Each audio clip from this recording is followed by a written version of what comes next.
What's going on YouTube? It's your boy Rude Buddy, back living a better sweet life. And right now, well,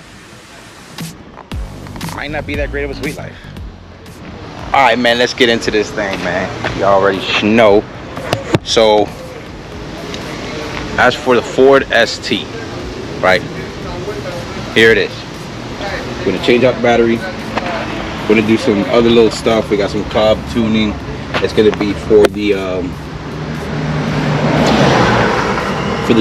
shifter plate. I'm gonna do the shifter bushings, the bracket bushings, the cable shifter bushings, things like that. Try to get my shifter a little bit less, what do you call it?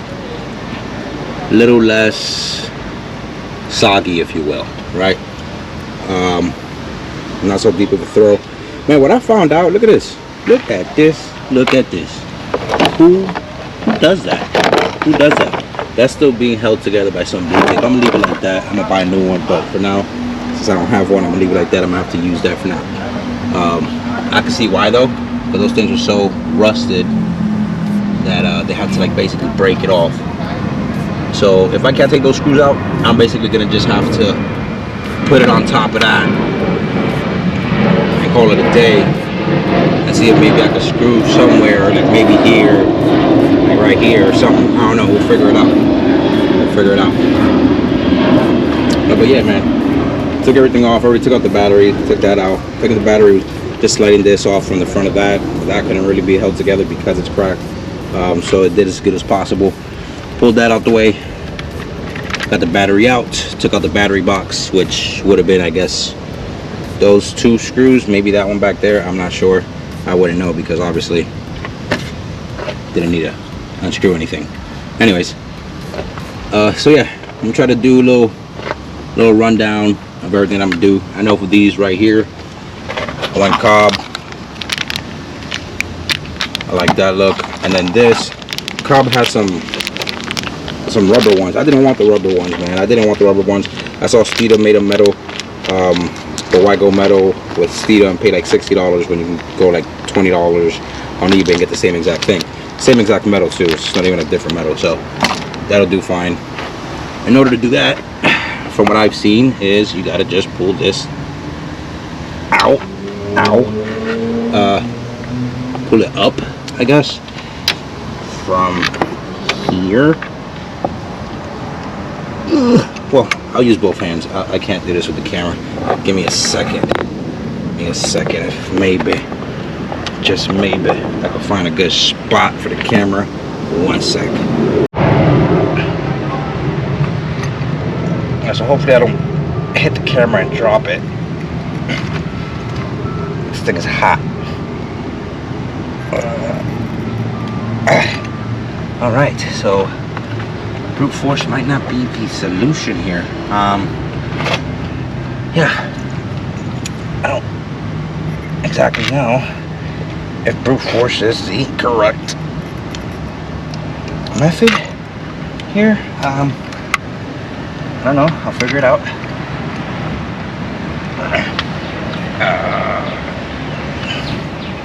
All right. So something with leverage it is. Let's see.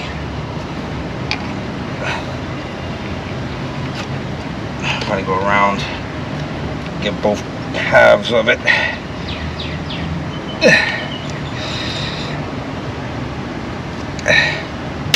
There we go. That's one. Whew. I did not hurt my fingers there, or both of my thumbs to be exact. Alright. Alrighty then. These are the tools you're going to require. These right here. Before you get started, get yourself some needle noses. Alright. Anyways. So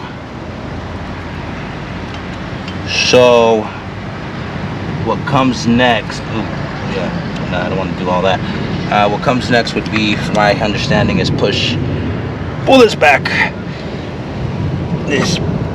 and out.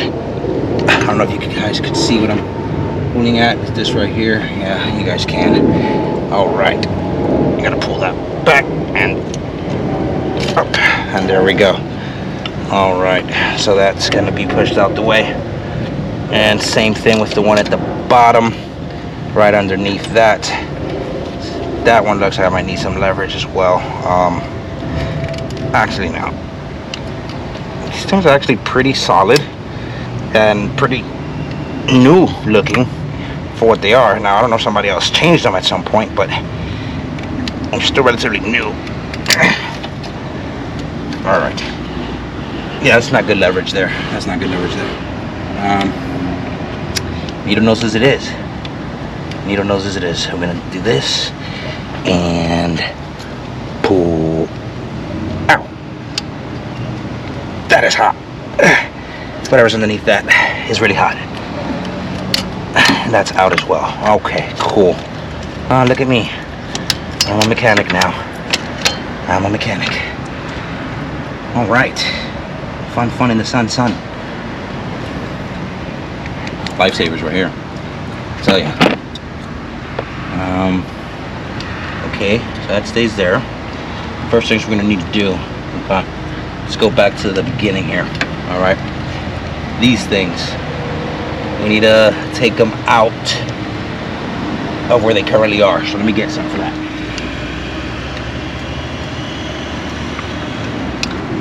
Yep.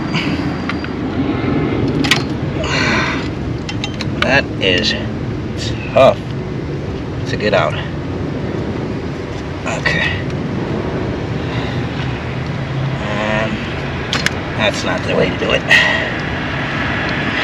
All right. Harder than I expected to do that. Okay. People just cut things out of their video and it makes it look all easy and stuff.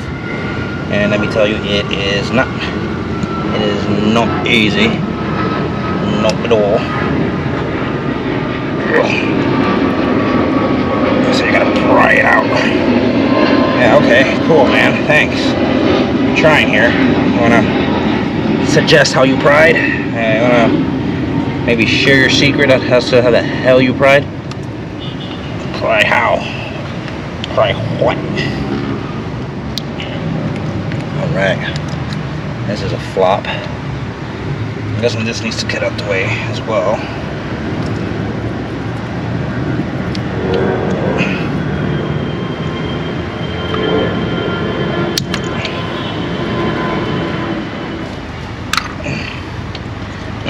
I'd like to do this job without cutting myself. That'll be nice. Alright, man, so the best way that I found out to attack these things is not actually through the top. It's a lot easier through the bottom. That plastic, that black plastic right there is actually a lot more brittle. So if you get one of these big screwdrivers and you cram it in there, you push it all the way to the back and then you pop up. It's literally going to come up and start coming up from the base itself. I don't know if you can see that. It comes right up from the base, and then the white, this other part will just slide right out without doing too much damage to this.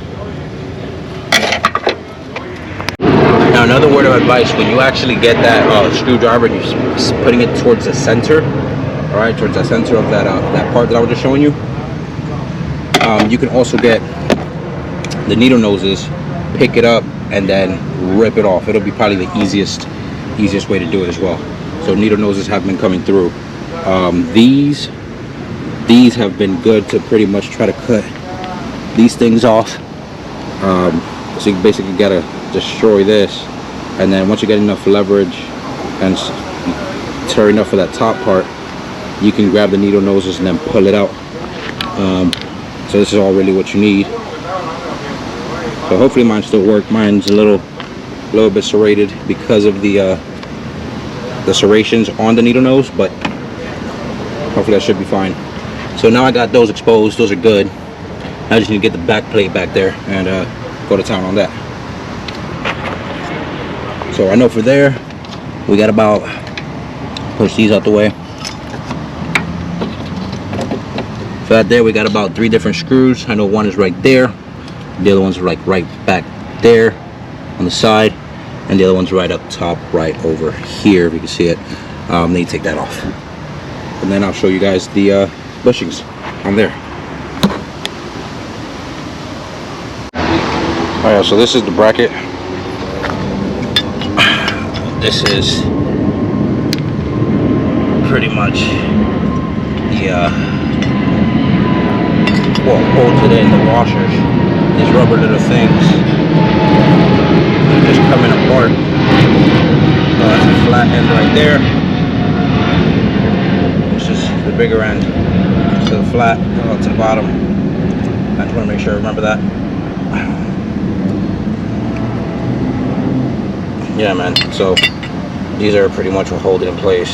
Little fragile little things that are already like brittle, super brittle. If I bend this smack in the middle, it'll probably start cracking. Nah, but close enough. It's getting there. So put these on with some crazy glue with the metal ones. That's what I saw, so I'm not even gonna waste my time trying to do it any differently, because they're just gonna start coming out. So yeah, gonna crazy glue and then install and start putting everything back together. Alright, so because I need some crazy glue, my mechanic needs to go look for it. I'm gonna go ahead and start these little things with these. I'm just gonna install those so those can be ready and we can get the show on the road and not waste too much time. So I'm gonna set this up. Alright, yeah, so we put these in there. Obviously the opening, the big mouth opening, needs to go to the opening of this. So this you just gotta unscrew. I'm understanding. You unscrew these.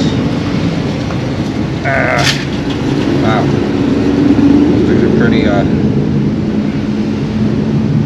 Things are pretty well put. Okay. Alright. That's pretty stuck together there. But yeah, they unscrew. Okay. Regular threading. Righty tighty, lefty loosey. Put this in here. Like that. Okay. So big mouth opening to the whole opening. And you screw it back together. That's it. Alright. But before I do that, because they do give you thread sealer, so I'm going to use our thread locker. So I'm going to use that to make sure that we're doing it how we're supposed to be doing it. Okay, that's the tiniest thing of thread locker I've ever seen in my life. It's actually quite adorable. You're supposed to kind of just snap that. There, snap it like that. Put some on the threading.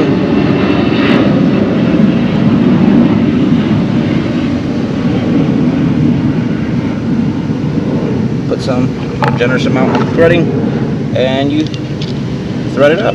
Make sure you don't cross thread. All right, boom. That's one. The other one.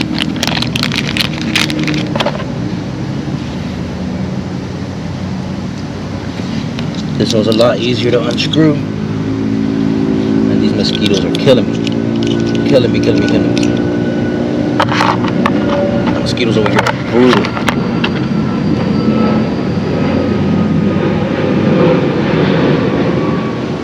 And if that blue thread lock starts to seep, go ahead and clean that off. Get it nice and clean. Boom. Alright. We're good there. Alright, so you wanted to thread those in so that you can get the Loctite nice and spread, but you want to go ahead and actually close it up on this right here. Okay. So let me go ahead and do that before this starts locking up on me and stuff. Alright, y'all, so I couldn't continue the video because obviously I saw it was getting mad dark and I was really racing against time. So if I'm not mistaken, I think we left off where my mechanics had to give me the glue for the bracket. Now when you take off all those 3 screws, it's real simple. You're just gonna take it off and you take off those rubbers. You guys saw that where the rubber was, came off apart. It's not supposed to be apart. It's actually one piece. But as you guys saw, one of those rubber grommets just came out apart like in half, so it was already broken. And that's probably why there was so much play and why my second was so squishy and mushy. But yeah, I managed to do it. I took that out. I used gasket sealer to hold them all together. I put it back in. Everything went in great. It went in perfect. And then I did the shifter adapter. And then of course I had to do the cold air intake. Now the cold air intake I had in here, like I said, it was way too short, too close to the engine, to the point where it was getting heat soak, a lot of heat soak. It had no heat shield or anything like that. So I definitely had to switch it out. Now with the one that I got, the tube in the back, the hose that I have for it doesn't fit in there. It was too big. So then if I did buy a tube for it, it was too big for then the other side, and then it was just a whole mess. So I had to convert basically, or put together 2 different cold air intakes to create one. So then that way it's, you know, it works fine. And it worked out. It worked out pretty good. So it looks all right too. It's not like the craziest, nicest thing in the world, but it's also not the worst thing in the world. So yeah, this is what it looks like. All right. So you guys saw I already had that one. So it basically stopped right here. Filter was literally right here. I got that extra extension and basically just put that down there. I put the heat shield on there. So I tied the heat shield down there, and then I tied it up right here. So right here and right here, I did move the negative or the ground posts that were on this side. I moved it over to this so I could just lay on there, use the same screw to hold it down, and the heat shield is on. All right, so yeah, that's now what it's looking like down here. I'll show you guys that down there. Put all that on. It's at 40%, so it's 40% decrease of the shifter throw. All right, I wanted it to the you know, to the highest rating or whatever. And then I don't know if you got to see all the way to the back, that shiny red, that's where some of the bracket bushings are, right? But so yeah, man, let's see if I can get y'all a better angle. I'm gonna go with a no. I can't get y'all a better angle, but that's basically the finished product. That's the finished product. I'm gonna let y'all hear it. It sounds a lot better in my opinion. Of course it still has some like turbo flutters and things like that, but it just, I guess because it was so towards the middle of the car, I couldn't hear it on the driver's side, and now I could just hear it a lot more. It just sounds a lot better. It sounds and drives better, honestly. And I guess we can go ahead and show y'all what it sounds like, and then we can get a sound review from your boy Navs. Navs. Go ahead and turn.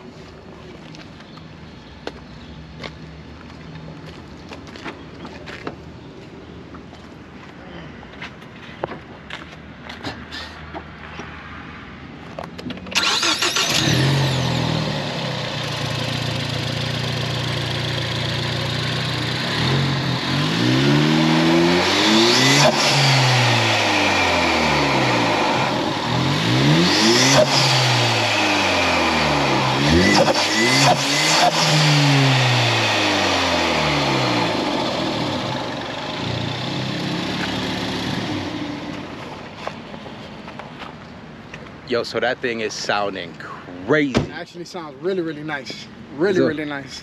I didn't hear it before until just now. That sounds actually really nice. Yeah, wow, so what a difference. So simple, cold air intake. What a difference. Wow. You get that turbo flutter a lot more. Yeah, so I guess that cold air intake that was before was not as good as this one, huh? I mean, at least. Now it's also a lot smaller of a filter. Yeah. Wow, what a difference. So, guys, you hear that? If you want some noise in your car, just get yourself a cold air intake, okay? A nice little big filter. Make a big difference. You get that turbo flutter.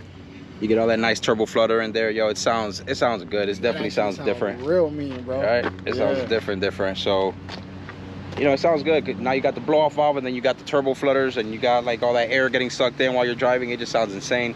It's definitely a different experience than what I already had. So definitely recommend getting the cold air intake for the ST. 10 out of 10, highly recommend. You should know. And then it really came along well. I mean, the fact that I could put them all together, you know what I'm saying? I could put both of those together and kind of give it its thing, and it's still working properly. It's sounding mad good. Pretty happy with the outcome of it. So yeah, that's what it is.